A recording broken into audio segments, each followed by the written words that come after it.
আমরা আবারও চ্যাম্পিয়ন। তো খেলাটি কোথায় নেওয়া হয়েছিল, কোন টিম ছিল, সেটা জানতে হলে ভিডিওটা পুরোটা দেখো।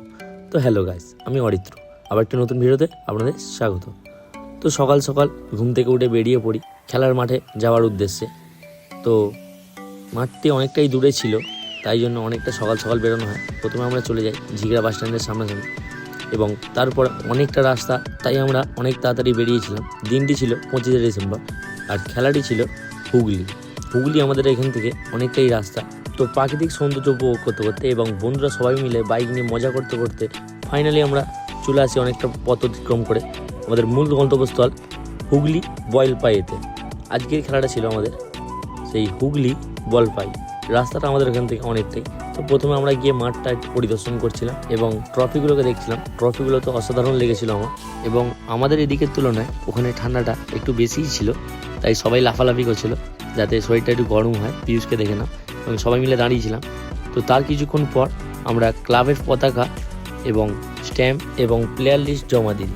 তো তোমরা ভাবতেই পারো ক্লাব কেন বললাম, কারণ এটি ছিল একটি বিনা এন্ট্রি ক্লাব ভিত্তিক খেলা, তাই আমরা একটি ক্লাবের নামে খেলছিলাম। এবং তারপর আমাদের পতাকা লাগিয়ে দেওয়া হয়, এবং তারপর খুব খিদে পেয়ে যাওয়ার কারণে আমরা চলে যাই টিফিন করার উদ্দেশ্যে, এবং টিফিন করে নিই। এবং মাঠে এসে আমাদের পুরো টিম রেডি হয়ে যায়, এবং আমাদের AKDS-এর জার্সি দিয়ে দিই, এবং টিমকে নিয়ে চলে যাই মাঠে নামার উদ্দেশ্যে। তো আজকে আমাদের টিম ছিল শিবু ব্রিগেড। তো ফার্স্ট খেলা আমরা জয়লাভ করি 3-0 গোলে।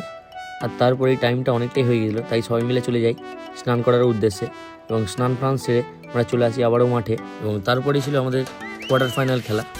তো আর দেরি না করে আমরা টিমকে নিয়ে চলে যাই মাঠে নামার উদ্দেশ্যে। তো আমাদের কোয়ার্টার ফাইনাল ম্যাচটি ড্র হয়ে যাওয়ার কারণে ট্রাইব্রেকারের মাধ্যমে আমরা জয়লাভ করি।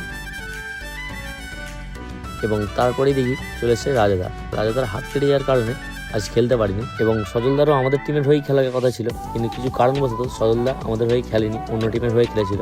এবং তারপরে ছিল সেমিফাইনাল ম্যাচ, এবং খুব টাফ ম্যাচ ছিল, তাই কোনো ভিডিও করতে পারিনি। সেখানে আমরা 3-0 গোলে জয়লাভ করি। তো তারপরেই ছিল আমাদের ফাইনাল ম্যাচ। তো আর দেরি না করে আমরা পুরো টিমকে নিয়ে নেমে পড়ি মাঠে।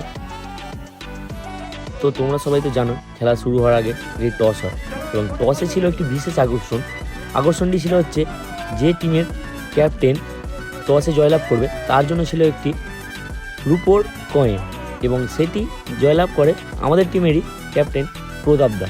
এবং প্রতাপদা এটি পেয়ে খুবই খুশি। এবং ফাইনালি তারপরেই শুরু হয়ে যায় ফাইনাল খেলা, এবং ফাইনালে আমরা 1-0 গোলের ব্যবধানে জয়লাভ করি, এবং টুর্নামেন্টের সেরা খেলোয়াড় নির্বাচিত হয় অজয়, এবং তার ফাইনালেও একটি দুর্দান্ত গোল ছিল। তো ফাইনালি আমাদের হাতে তুলে দেওয়া হয় সেই